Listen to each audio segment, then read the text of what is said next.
So we finally have some good news regarding the CPI report. Yes, inflation is dropping. This is really good news for the American people.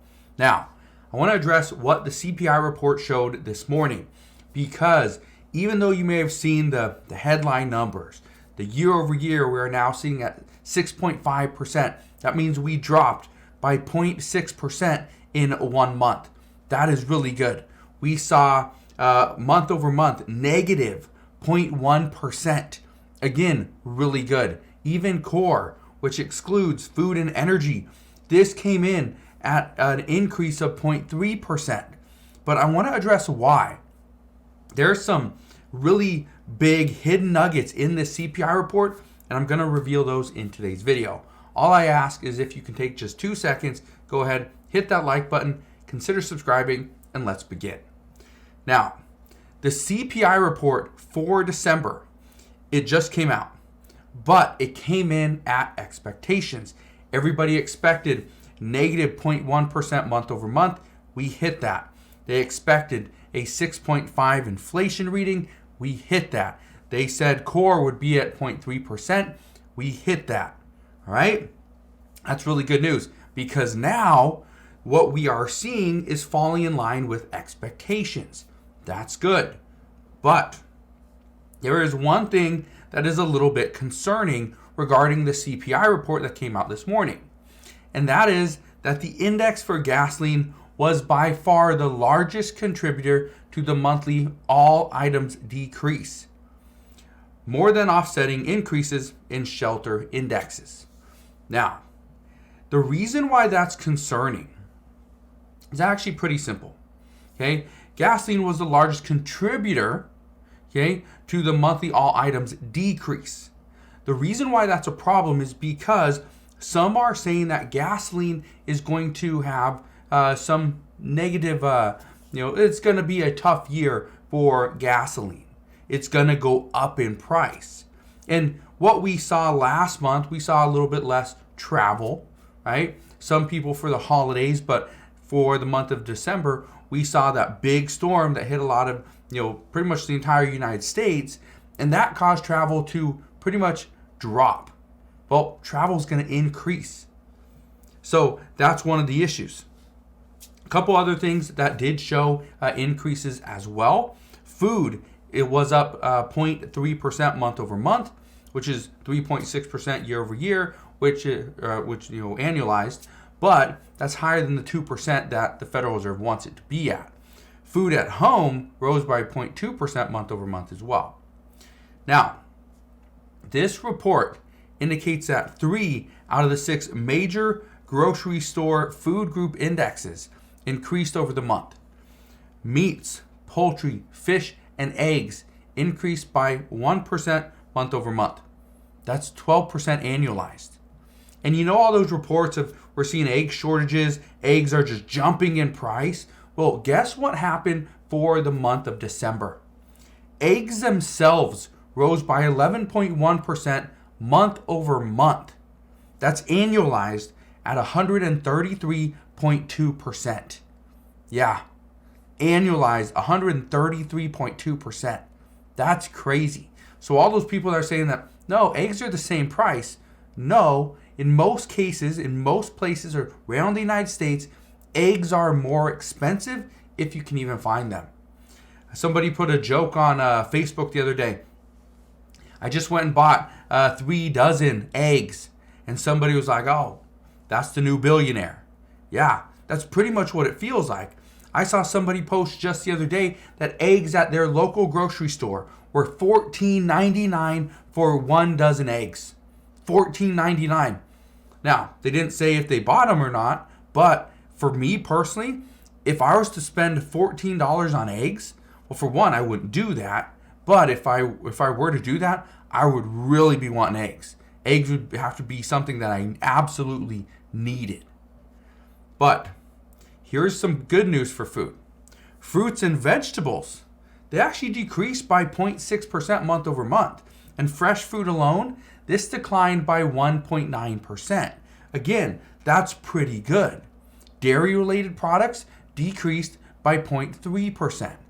So we're seeing some decreases as well as increases, but the nice thing regarding food, and this is the tough thing though, is the prices have gone so ridiculously high lately that eventually they're going to stop, they're going to come down. For example, eggs. We currently have a shortage of eggs. Here's the problem. Even though we have a shortage, the prices are going so high so quickly, people are like, I'm not paying $7.99 for a dozen eggs. I'm not paying $14.99 for a dozen eggs. So because of that, we're actually seeing demand destruction, which again is good news. People won't buy as many eggs.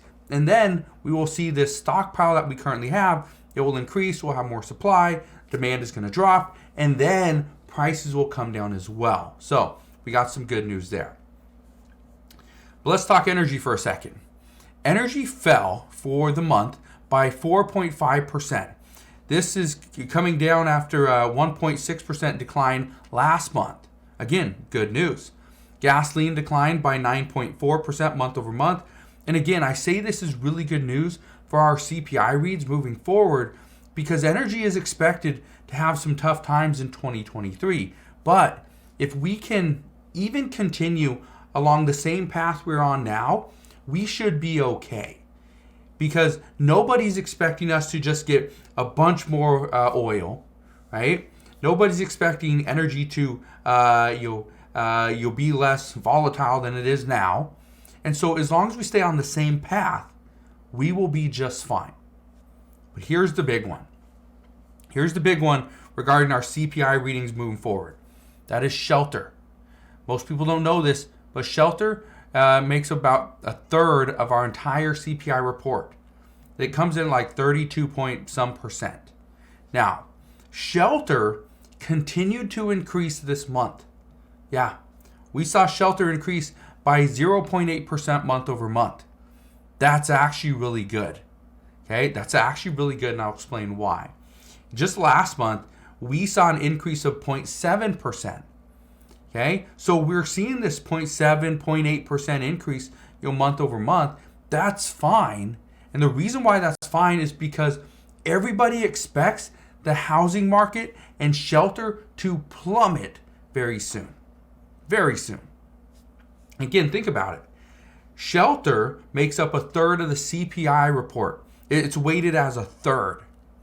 As a result, once shelter drops, the CPI report is going to drop significantly as well. But the CPI report, it specifically states, okay, I want to read this for you.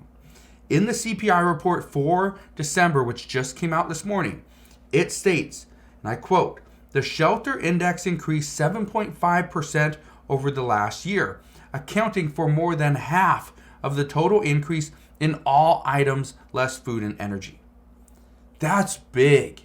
Okay, so it's pretty much accounting for half of the entire core CPI report. Okay, that is huge because once shelter gets pretty much dismantled, which we are expecting it's going to be devastating for the housing market within the next probably 6 to 10 months. If that's the case, shelter is going to drop. As shelter drops, that means our current 6.5% CPI reading is going to drop as well. We could easily be in the 4% in the middle to end of this year. In the 4%. That's big. Now, we did see a downside from the CPI report, and this is regarding shelter. It's in the same, kind of index, but this was lodging away from home. This increased by 1.5% month over month. This is travel. Once we see people stop spending as much money, this is going to drop as well. Now, I would expect to see a decline in this number next month, especially with the weather issues we've seen so far this month. We're 12 days into the new year, but the weather that we've had, especially in California, a little bit on the East Coast as well, it's just been too much. So I would expect to see this number decline. However, this is lodging away from home. The expectation is lodging away from home is going to increase in the spring and the summer, definitely. That's part of the issue, is that right now, this is when we normally see lodging away from home come down a little bit, but that's not what we're seeing. So that's one of the downsides of this CPI report. But that isn't the only place we saw declines. The index for used cars and trucks, this also fell. It fell by 2.5% month over month. Now, the good news is we have a trend. This is the 6th consecutive month that we have seen declines here with used cars and trucks. And as I said last week, now is not the time to be buying a car. Don't go out and buy a car right now because they are coming down in price. You will overpay for a car if you buy it right now. All right? Now, here's the other thing. And I just want to, I didn't say this in the video, but somebody asked, and I just want to throw this out there.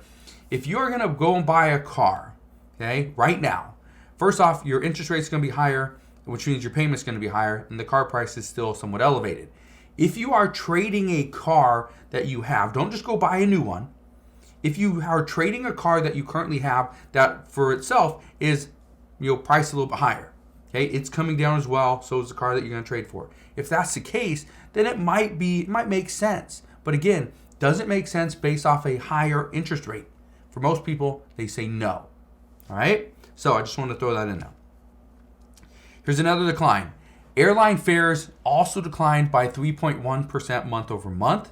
Okay? It fell by 3% last month as well. So this is showing that less people are traveling by airplanes. But one of the reasons why, according to multiple reports, and this is not in the CPI report, is because of all the issues, all the delays, standing in line through TSA, right? That's an issue. Getting a cancellation, that's another issue.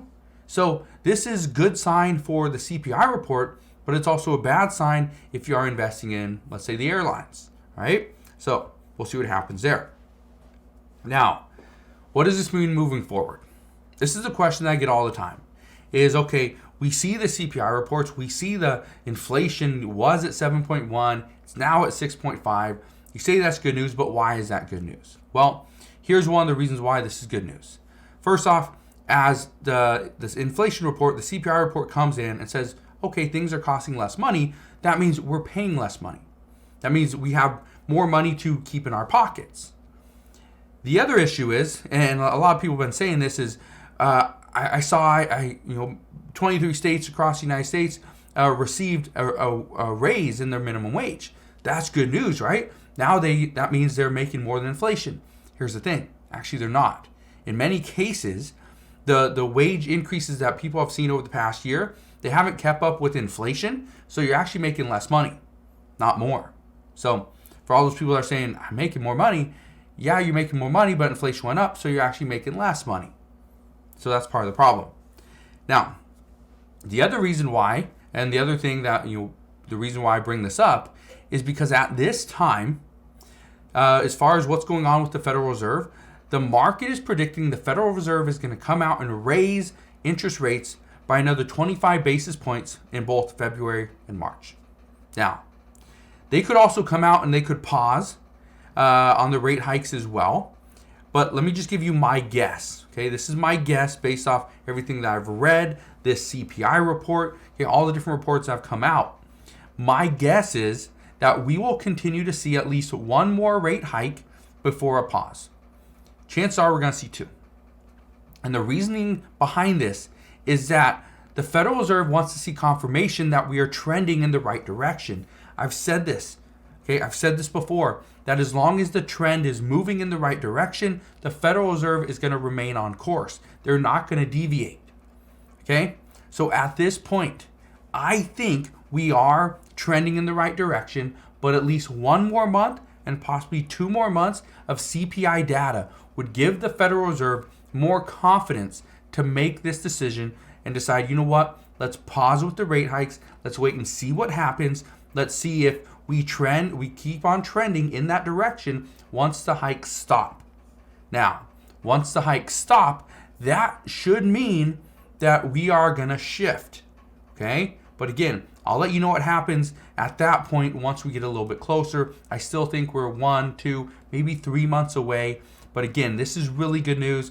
We're finally seeing the CPI report come in, and it's showing progress, that we are making some adjustments with our spending. We're not spending as much money in certain areas. which again is good news for lower income and middle income households, because those are the ones that have really been impacted with the high inflation over the past year or so. All right, so that's what we know at this time. As always, thank you guys for watching. Do two things: hit that like button, click that subscribe button, and I'll see you guys on the next one.